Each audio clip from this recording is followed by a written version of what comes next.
इतिहास में पहली बार टूट गई सदियों पुरानी रस्म। मणिमहेश में शिव चेले नहीं तोड़ पाए डल, रोते हुए वापस लौटे श्रद्धालु। देव ऋषि पराशर झील में इस साल स्नान नहीं कर पाएंगे लोग, मानवीय दखल से नाराज है देवता। झील का जलस्तर बढ़ा। हिमाचल की पहाड़ियों पर इस बार सिर्फ बारिश ही नहीं बरसी, बल्कि सदियों पुरानी आस्थाओं पर भी चोट हुई। वो परंपराएं जिन्हें हर आपदा और हर कठिनाई में निभाया जाता रहा, इस बार टूट गई। मणिमहेश की पवित्र डल झील, जहां शिवचेलों की डल तोड़ने की रस्म सदियों से कभी नहीं रुकी, उस तक पहुंचना संभव ही नहीं हो पाया। और मंडी की पराशर झील, जहां 20 भादों के मेले में स्नान आत्मा की शुद्धि का प्रतीक माना जाता है, उसके जल तक श्रद्धालुओं को पहुंचने से रोक दिया गया। ये महज एक यात्रा का थमना नहीं, बल्कि हिमाचल की आत्मा में दर्ज उस दर्द का किस्सा है, जब प्रकृति ने आस्था से कह दिया कि अब और मत लांघो मेरी सीमा। इस बार प्रकृति ने इंसानी कदमों को वहीं रोक दिया जहां आस्था सदियों से निर्बाध चलती आई थी। आंखों में आंसू लिए कई श्रद्धालु बिना दर्शन के ही वापस लौट गए। लगातार हो रही भारी बारिश, भूस्खलन और रास्तों के बंद होने से मणिमहेश डल झील तक पहुंचने वाली ऐतिहासिक छड़ी यात्राएं अधूरी रह गईं। राधा अष्टमी पर संचुई गांव के शिवचेलों द्वारा निभाई जाने वाली डल तोड़ने की रस्म, जो यात्रा के समापन का प्रतीक मानी जाती है, इतिहास में पहली बार डल झील की बजाय चंबा चौगान में अदा की गई। झील तक ना पहुंच पाने का दर्द श्रद्धालुओं की आंखों में साफ झलक रहा था, लेकिन चौगान में हजारों भक्तों ने शिव शक्ति के जयकारों के बीच अपनी आस्था को निभाया। हर साल शिवचेले मणिमहेश झील तक पहुंचकर डल तोड़ते हैं। ये रस्म किसी भी परिस्थिति में कभी नहीं टूटी थी, लेकिन इस बार हड़सर से ऊपर का मार्ग पूरी तरह अवरुद्ध हो गया। शिवचेले यात्रा पर निकले जरूर, परंतु भूस्खलन और बंद रास्तों के कारण उन्हें लौटना पड़ा। वहीं जम्मू, डोडा और भद्रवाह से आई छड़ियां भी डल झील तक नहीं पहुंच पाई।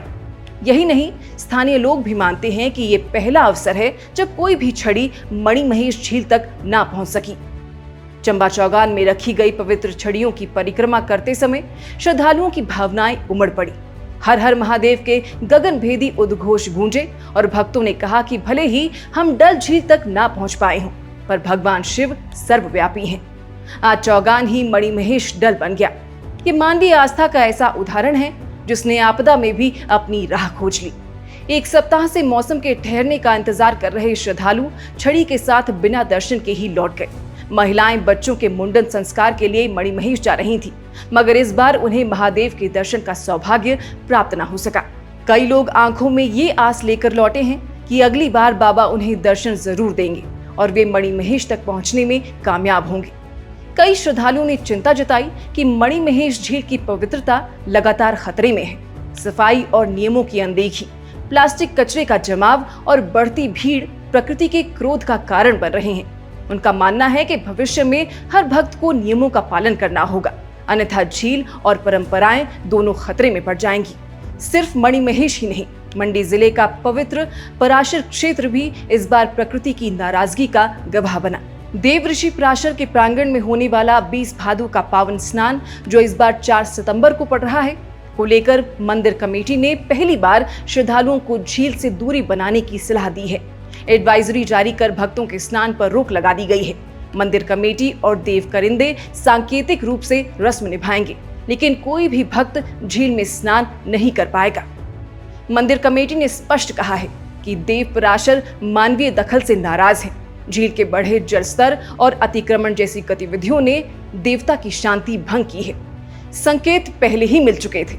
मंदिर तक सड़क निर्माण के दौरान भारी बारिश, क्षेत्र को जोड़ने वाला बागी पुल का बार बार बह जाना और कालंग पहाड़ी का लगातार दरकना, ये सब मानो देव की नाराजगी का प्रमाण है। एक ही बरसात ने ये जता दिया कि प्रकृति और देवभूमि की परंपराओं से खिलवाड़ करना कितना महंगा पड़ सकता है।